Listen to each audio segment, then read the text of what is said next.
Untuk Ganjar ini memang ini salah satu calon yang sejak dari awal secara konstan terus naik popularitasnya. Ya berbagai hal, salah satunya misalnya karena justru ketika ada tekanan politik, entah itu tokoh tertentu atau pihak-pihak tertentu, itu membuat publik itu menaruh simpati. Pemilu 2024 minimal dari breakdown data basis suara yang dimiliki oleh 3 nama teratas ini yang jauh dibanding dengan nama lain, kita sudah bisa melihat ada sebuah pola yang tidak bisa dilepaskan. Pemilu 2024 tidak bisa sepenuhnya lepas dari kelanjutan pertarungan 2 pemilu sebelum yang sudah membentuk ceruknya tersendiri. Ceruk yang dimiliki oleh Jokowi dan dulu ceruk yang dimiliki oleh pihak oposisi diwakili oleh Pak Prabowo.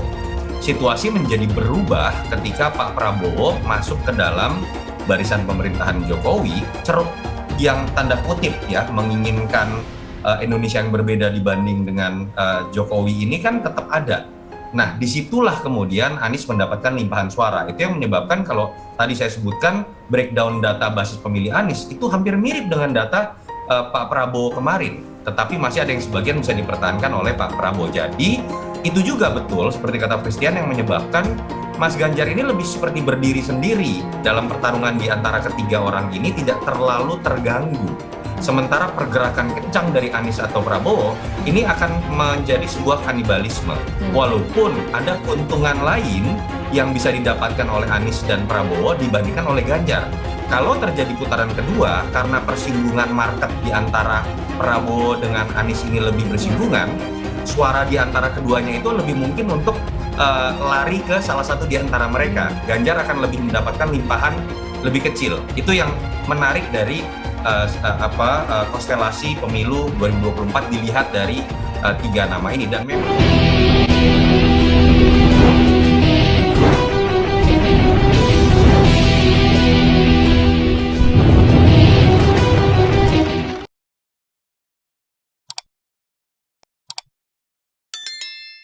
Suarakan Ganjar Nyapres, elektabilitas PAN naik di survei IPO.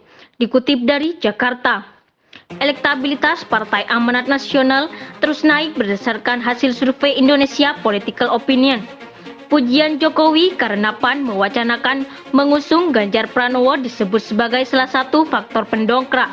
Pada survei nasional IPO yang digelar 1-7 Maret 2023, posisi PAN berada di urutan 7 besar dengan tingkat elektabilitas 5,0%.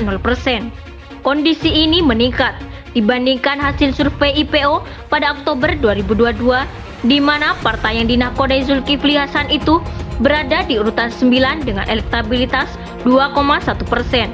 Direktur Eksekutif IPO Deddy Kurniasyah menilai tren terus naiknya elektabilitas PAN sebagai sesuatu yang menarik. Kenaikan elektabilitas PAN ini menarik karena PAN termasuk partai yang mudah naik juga turun.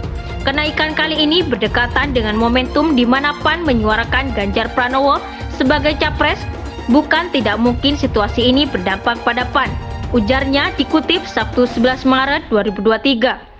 Deddy menilai ada beberapa faktor yang turut mendongkrak elektabilitas partai berlogo matahari putih yang bersinar cerah tersebut. Salah satunya karena posisi ketua umumnya sebagai Menteri Perdagangan yang saat ini memiliki kedekatan dengan Jokowi. Terlebih dalam beberapa waktu ini, PAN juga sedang terendorser oleh Presiden Jokowi. Mulai dari soal kinerja Kemendak yang dinilai membaik, juga kedekatan Presiden pada PAN. Ini pun bisa menjadi faktor alternatif mengapa PAN alami peningkatan elektabilitas, terang Deddy. Untuk diketahui, Presiden Joko Widodo memuji Partai Amanat Nasional yang mulai mendekati Ganjar Pranowo untuk menggenjot suara di Jawa Tengah saat memberikan sambutan dalam pembukaan rapat koordinasi nasional Partai Amanat Nasional di Semarang, Jawa Tengah, Minggu 26 Februari 2023. Ganjar yang turut hadir dalam acara Rakornas tersebut juga disambut antusias oleh kader PAN. Bahkan Zulhas, sapaan Ketum PAN, memuji Ganjar sebagai pemimpin yang bekerja keras dan mendedikasikan hidupnya digunakan untuk rakyat. Berikut elektabilitas 10 besar partai politik versi survei IPO saat responden ditanya, jika hari ini dilaksanakan pemilihan umum, partai politik apa yang akan Bapak Ibu pilih? PDI Perjuangan 23,9%, Partai Golkar 11,5%, Partai Demokrat 10,1%, Partai Gerindra 9,9%, Partai Kebangkitan Bangsa 7,6%, Partai Nasional Demokrat 7,2%, Partai Amanat Nasional 5,0%, Partai Keadilan Sejahtera 4,9%, Partai Persatuan Indonesia 4,1%, Partai Persatuan Pembangunan 1,7%. Sementara elektabilitas 14 partai politik kisaran 0,2%. Survei tersebut dilakukan secara tatap muka dengan 1.200 responden. Pada tahap awal, IPO terlebih dulu menentukan sejumlah desa untuk menjadi sampel. Pada setiap desa akan dipilih secara acak menggunakan random case grid paper sejumlah 5 RT. Pada setiap RT dipilih 2 keluarga, dan setiap keluarga akan dipilih 1 responden dengan pembagian laki-laki untuk kuesioner bernomor ganjil, perempuan untuk bernomor kuesioner genap. Total responden laki-laki dan perempuan pada pembagian 50/50%.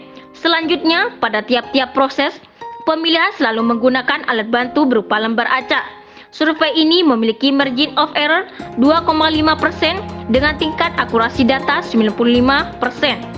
Setting pengambilan sampel menggunakan teknik multistage random sampling atau pengambilan sampel bertingkat.